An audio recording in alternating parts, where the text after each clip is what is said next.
បើសិនបើជាប់ផុងបាទជាប់ផុងអញ្ចឹងបងប្អូនអាចដោះស្រាយបឋមហ្នឹងគឺយើងត្រូវផ្ដាច់ប្រព័ន្ធ hybrid ឬមួយក៏អាគុយ hybrid ហ្នឹង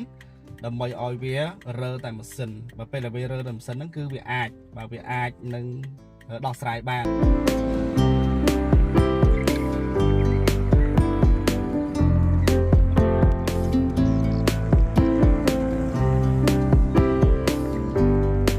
បាទអញ្ចឹងឡាននេះពេលដែលវា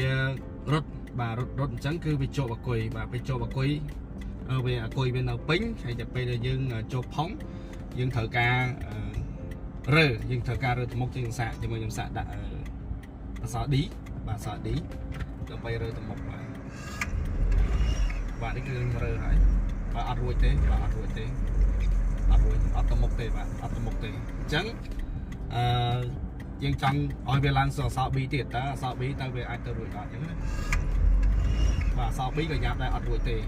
បាទអត់រួចទេអ្វីដែលយើងអាចដោះស្រាយបាននៅពេលនេះគឺបាទយើងផ្ដាច់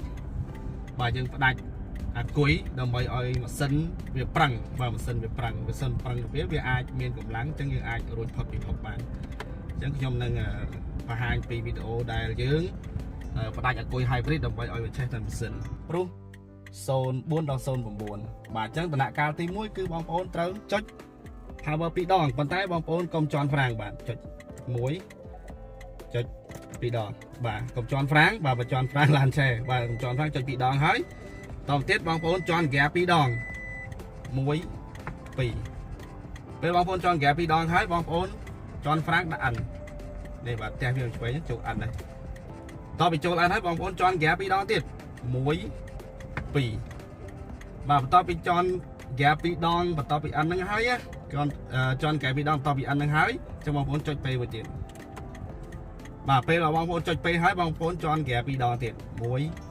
2បាទនេះឥឡូវយើងមើលកន្លែងប្រព័ន្ធ hybrid វានេះបើសិនតែវាខៀវគឺវាដំណើរការប៉ុន្តែបើសិនតែវាក្រហមនេះគឺវាលែងដំណើរការហើយអញ្ចឹងបានន័យថា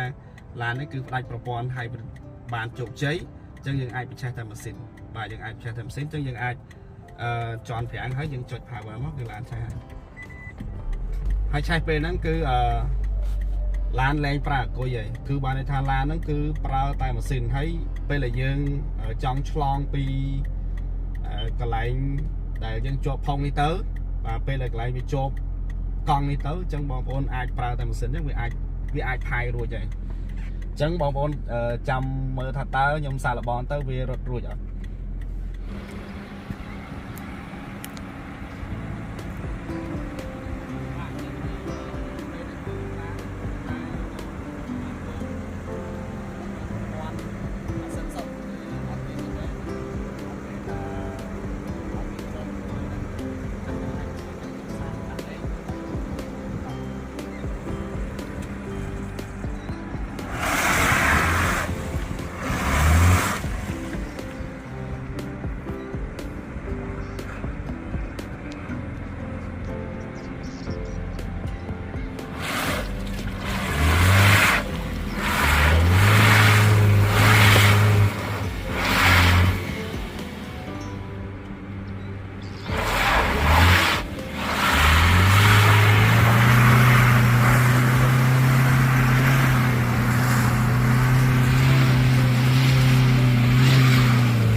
អូខេបងប្អូនបាទឡានគឺឆ្លៃវិញពីផុសបាទគឺ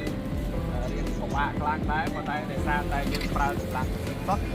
ហើយប្រើកម្លាំងទឹកចឹងបងអាចចាប់មើលនឹងប្រព័ន្ធបាទ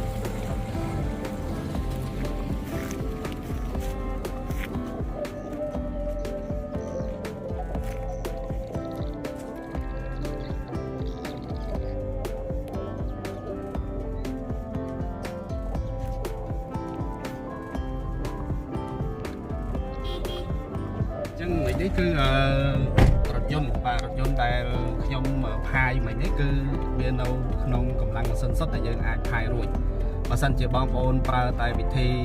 វានៅប្រព័ន្ធធម្មតាទាំងម៉ាស៊ីនទាំងអគុយហ្នឹងគឺពេលដែលជាប់កង់វាលែងប្រើកម្លាំងបាន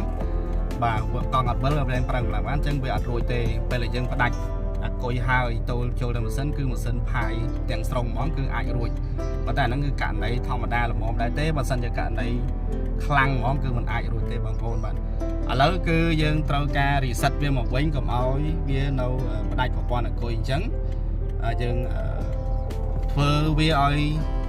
បាទយើង reset មកវិញឲ្យប្រព័ន្ធវាដើរធម្មតាម៉ាស៊ីនអគុយធម្មតាវិញអញ្ចឹងអត់ពិបាកទេបងប្អូនគ្រាន់តែបលត់ម៉ាស៊ីនឡានមក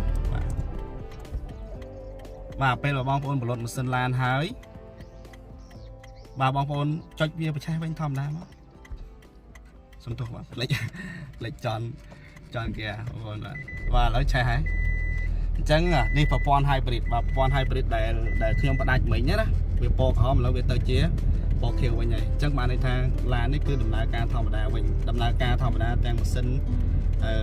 ដោះដូរជាមួយនឹងកម្លាំងអគុយទៅមកធម្មតាវិញគឺអត់បញ្ហាទេអញ្ចឹងបងប្អូនអាចប្រើចោះនៅពេលដែលបងប្អូនជាប់ផុងឬមួយក៏ល្អិលឬមួយដែលវាថាវាបាត់បង់កម្លាំងឡានដែលมันអាចរើកញ្ញែងរួចពីកន្លែងតំបន់ដែលយើងពិបាកធ្វើដំណើរឆ្លងកាត់អីចឹងគឺបងប្អូនអាចប្រើវិធីសាស្ត្រផ្ដាច់អគុយ hybrid ចឹងឬមួយបើសិនជាខូចអគុយ hybrid អីបងប្អូនអាចប្រើវិធីសាស្ត្រផ្ដាច់នឹងបានក៏ប៉ុន្តែយើងប្រយ័ត្នប្រយែងយើងកុំជិះឆ្ងាយពេកយើងជិះចិត្តអាចសម្រាកវាបន្តិចព្រោះអាហ្នឹងវាក្តៅម៉ាស៊ីនឡានបាទអរគុណច្រើន